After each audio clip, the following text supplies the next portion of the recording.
Welcome to WeLearn Virtual Learning Network. This is session number 23 of Constitution of India and Ethics. The topic of today is biotic and abiotic factors, environmental interactions.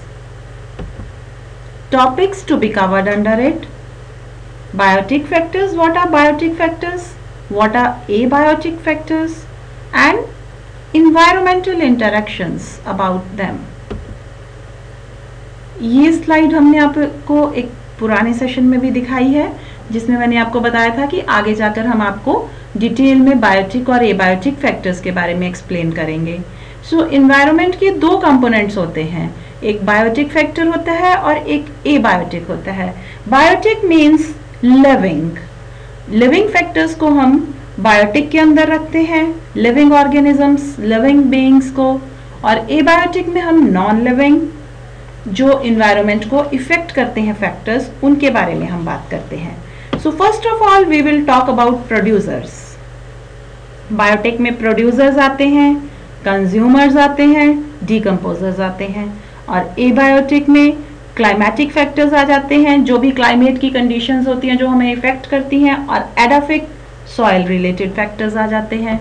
Late us discuss them in detail. The biotic components, the living organisms in the environment such as producers, they synthesise organic substances. वो inorganic matter जो environment से लेते हैं और sunlight की मदद से they produce food. इसमें हम एग्जाम्पल ले सकते हैं plants, all green plants which have chlorophyll, they are all producers. Now come to consumers, they eat other organisms. Primary consumers हो जाते हैं. सबसे पहले तो जो प्राइमरी कंज्यूमर्स वो हो जाएंगे जो प्लांट्स को खाएंगे. फिर उसके बाद जो दूसरे कंज्यूमर्स को खाएंगे, फर्स्ट ऑर्डर के जो कंज्यूमर्स को खाएंगे, that are secondary consumers. Then comes tertiary consumers also. So third important part is decomposers. Decomposers होते हैं जो माइक्रो ऑर्गेनिजम्स हैं that break down waste products and dead bodies, जैसे कि बैक्टीरिया एंड फंजाई हैं, जो हमारा डेड मैटर है, डिकेइंग मैटर है, उसके ऊपर एक्ट करेंगे and they convert these organic forms into inorganic forms, और लेटर ऑन ये अगेन एनवायरनमेंट में इनऑर्गेनिक फैक्टर्स डिलीवर कर देते हैं. ये हमारी एक फूड चेन है जिसमें प्रोड्यूसर्स ग्रीन प्लांट्स हैं, उसके बाद हमारे प्रोड्यूसर्स को खाने वाले कंज्यूमर्स हैं जो कि हर्बीवोरस हैं, जो प्लांट्स को खाते हैं, दोज आर हर्बीवोर्स. तो इसमें हमने काऊ है, बफलो है और डियर है. तो ये सिर्फ हमारी वेजिटेशन को ही, ग्रीन वेजिटेशन को ही खाते हैं. तो ये फर्स्ट लेवल ऑफ कंज्यूमर्स हमारे हो गए. नाउ सेकेंड लेवल कार्निवोर्स जो एनिमल्स को खाएंगे. अब उसमें आ गए हमारे कंज्यूमर्स. तो उसमें जो है सेकेंड लेवल के आगे इसमें आ गए हैं हमारे जैसे कि tiger, lion, all these are carnivores. So these are come under second category. Producers के बाद कौन से थे? कंज्यूमर्स. तो कंज्यूमर्स में हर्बीवोर्स भी आ गए और कार्निवोर्स भी आ गए. क्लियर? The abiotic component. अब एबायोटिक कंपोनेंट्स कौन कौन से होंगे? May be they are related to climate और may be they are related to soil. The non living components are pH value. हम जिस सॉइल जिसमें हमने प्रोड्यूसर्स को प्रोड्यूस करना है, प्लांट्स को प्रोड्यूस करना है, उसकी सॉइल, उसकी पीएच वैल्यू क्या है, whether the soil is acidic और एल्कलाइन. पीएच वैल्यू अगर 7 से ज्यादा है या 7 से कम है. फिर वाटर कैसा है हमारा, एल्कलाइन नेचर का तो नहीं है. Light intensity as source of energy, कैसी लाइट, सनलाइट वहां मिलती है या नहीं मिलती है, कम आती है, ज्यादा आती है. डेंस उसमें वेजिटेशन है और कम डेंस वेजिटेशन होगी तो कम सनलाइट होगी. टेम्परेचर कैसा है, इधर उसका परफेक्ट है टेम्परेचर, क्लाइमेटिक कंडीशंस कैसी है, ह्यूमिड है वेदर, यहाँ एयर वहाँ की ड्राई है, टोपोग्राफी कैसी है, ऑल्टीट्यूड कितना है, कितना ग्रेडियंट है, और माइक्रो क्लाइमेट कैसा है, climate in a particular micro habitat में कैसा है. हो सकता है ओवरऑल क्लाइमेट उसका वहाँ का बहुत अच्छा हो, but micro climate in a particular micro habitat के बारे में हम बात कर रहे हैं कि उसमें कैसा है, जिसमें एक पर्टिकुलर ह्यूमन बीइंग या एनिमल जो रह रहा है उसमें कैसा क्लाइमेट है। Then comes abiotic components. Abiotic components में हमारे एक्स्ट्रा टेरेस्ट्रियल फैक्टर्स आ जाते हैं। एक्स्ट्रा टेरेस्ट्रियल फैक्टर्स में सोलर आउटपुट, हम बहुत सारे वी आर रिलेटेड, टेरेस्ट्रियल में हम लैंड रिलेटेड मैटर्स को डिस्कस करते हैं, like solar, sun, volcanic, earth से हमारा क्या है, वॉल्केनिक एमिशंस होते हैं या माउंटेन बिल्डिंग्स हैं, कॉन्टिनेंटल्स की ड्रिफ्ट हो जाती है, जैसे कि आइस एज 4 में हमें दिखाया गया है, एक मूवी आइस एज 4 उसमें दिखाया है। एटमॉस्फेरिक ओशियन हीट एक्सचेंज वो कैसा हो रहा है, और उसके अलावा कैसा एटमॉस्फेयर की केमिस्ट्री कैसी है, और फिर सॉइल का हमारे का टेक्सचर कैसा है, कैसा एयर है, उसमें एयर का वेंटिलेशन कैसा है, सॉइल की पीएच क्या है, सॉइल का टेम्परेचर क्या है, वाटर कैसा, सॉइल वाटर अवेलेबल है या नहीं है, ये डिफरेंट सॉइल रिलेटेड फैक्टर्स हैं। These all will effect our ecosystem, our environment. Branch environmental interactions को हम जब स्टडी करेंगे, बायोटिक कंपोनेंट्स और एबायोटिक कंपोनेंट्स आपस में इंटरेक्ट करेंगे, जो कि हम इकोसिस्टम की फॉर्म में हमने लास्ट सेशन में उसको पढ़ा भी है। तो the branch of biology which deals with environmental components are ecology, is ecology, systematic and scientific study of the interaction among all the components of environment. So this is ecology. Then what is ecosystem, which we have covered already in the last session. अब आ गया interaction जब living organisms की होती है, it may be of many types. It may be symbiosis, जिसमें mutual relationship है, दोनों beneficial हो रहे हैं एक दूसरे से. It may be saprophytism. Saprophytism में decomposition हो रही है of one या फिर prey predator का relationship है कि एक शिकारी है और एक उसके ऊपर शिकार कर रहा है. और सेप्रोफाइटिज्म में saprophytes are active in this.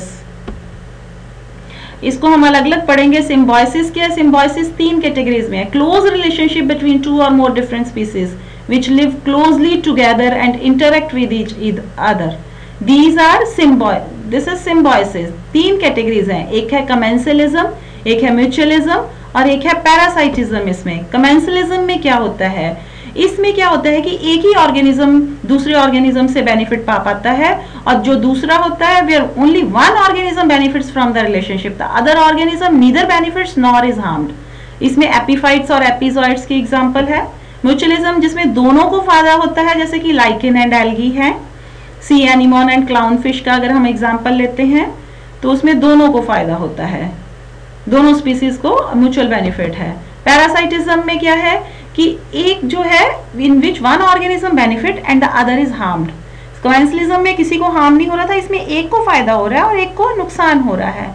Ticks and fleas. Endoparasites refer to internal parasites, for example tapeworm. Then saprophytism क्या? It is an interaction whereby an organism lives and feeds on decaying organic matter. There are 2 types of organisms in interaction. They are saprophytes and saprozoites. वो decaying organic matter के ऊपर act करते हैं और उन्हीं को खाते हैं. They are organism जो है decaying organic matter के ऊपर रहता है और उसको organic matter को decay करके inorganic form में convert कर देता है. Saprophytes refer to plants which obtain food from decayed organic matter. Examples of saprophytes are various types of fungi. Mushroom हो गई, ब्रेड मोल्ड हो गया और ब्रैकेट फंगस हो गई. Saprozoites are microscopic animals that feed on decayed organic matter. वो plants हैं saprophytes और ये एनिमल्स हैं saprozoites. जैसा कि पैरामीशियम स्पीसीज है एंड अमीबा है which feed organic matter from dead organisms. Then comes prey predator, relationship where an organism which is smaller called the prey is haunted and eaten by a stronger animal, the predator. The interaction takes place in a cycle that keeps the populations of both organisms in a dynamic equilibrium. इसमें एक prey होता है, शिकारी है एक, और एक predator है जो कि एक जो जिसके ऊपर किया जाता है शिकार वो है और एक जो शिकार करता है, that is predator, stronger animal. The interaction between component in relation to competition. There are 2 types of interaction होता है इंट्रा स्पेसिफिक, जब सेम स्पीसीज के बीच में कंपटीशन है, या इंटर स्पेसिफिक होता है जब कंपटीशन जो है अलग अलग स्पीसीज के बीच में हो। तो इंटरेक्शन भी कई टाइप्स का होता है। There is a linkage between components of environment, जैसा कि मैंने पहले भी आपको एक्सप्लेन किया है कि ग्रीन प्लांट्स प्रिपेयर करेंगे फूड कार्बन डाइऑक्साइड और वाटर की हेल्प से in the presence of sunlight, फिर ये फूड जो है हर्बीवोर्स यूज करेंगे, herbivores eaten by secondary consumers, फिर secondary consumers are eaten by tertiary consumers, और इस तरह से एक फूड चेन बन जाएगी। This all living beings obtain food from plants directly और इनडायरेक्टली।